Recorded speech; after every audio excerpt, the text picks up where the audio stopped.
வணக்கம் மக்களே, நீங்க பார்த்துட்டு இருக்கிறது NRM cars used car showroom. எங்க லொக்கேட் ஆயிருக்குன்னு பாத்தீங்கன்னா திருச்சி தென்னூர் ஆப்போசிட் மகாத்மா காந்தி கண் ஹாஸ்பிட்டலுக்கு ஆப்போசிட்ல தான் இருக்கு.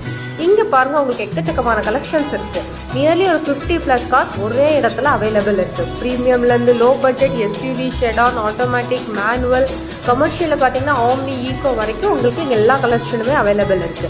நேரில் வந்து பாருங்க, உங்களுக்கு எல்லா வண்டியுமே வந்துட்டு ஓரளவுக்கு எல்லா கண்டிஷனோட உங்களுக்கு அவைலபிள் இருக்கு. உங்களுக்கு என்ன பட்ஜெட்ல வேணும், என்ன வெரைட்டில வேணும்னு சொன்னீங்கன்னா உங்களுக்கு அதுக்கேற்ற மாதிரி உங்களுக்கு கார் அரேஞ்ச் பண்ணி கொடுப்பாங்க. இது மட்டும் இல்லாமல் அவங்களுக்கு வெளியிலேயும் நிறைய கார்ஸ் இருக்கு, அதுவுமே உங்களுக்கு வந்துட்டு சாட்டிஸ்ஃபை வந்து பண்ணி கொடுப்பாங்க. இவங்க பார்க்குற வண்டி எல்லாமே இல்லை ஸ்டாக்ல இங்கே நிற்கிற வண்டி எல்லாமே பார்த்தீங்கன்னா insurance, interior, exterior, tyre point, company service முதற்கொண்டு ஃபாலோ பண்ணி எல்லாமே பக்கா கண்டிஷனில் தான் இங்கே நிற்கிற ஒவ்வொரு காருமே வந்துட்டு அவைலபிள் இருக்குது. ஸோ உங்களுக்கு ஏற்ற மாதிரி பட்ஜெட்டில், லோ பட்ஜெட்னா அதுக்கேற்ற மாதிரி ப்ராசஸ் இருக்கும். லோனில் இருக்க வண்டினா அதுக்கேற்ற மாதிரி ப்ராசஸ் இருக்கும். இல்லை எனக்கு 7 சீட்டரில் வந்துட்டு ஆட்டோமேட்டிக் வேணும், சின்ன கார், அந்த மாதிரி எல்லா வெரைட்டிஸ் ஆஃப் கார்ஸுக்கும் இவங்க வந்து சாட்டிஸ்ஃபை பண்ணுறாங்க. ஸோ கீழே டிஸ்பிளே ஆகிற நம்பருக்கு கால் பண்ணுங்கள், எப்போவுமே ரெஸ்பான்ஸ் இருக்கும். நேரில் போய் பாருங்கள், உங்கள் காருக்கு புக் பண்ணுங்கள். ஹாப்பி ஜர்னியை கண்டிப்பாக உங்களுக்கு என்ஆர்எம் கார்ஸ் கொடுப்பாங்க. தேங்க்யூ.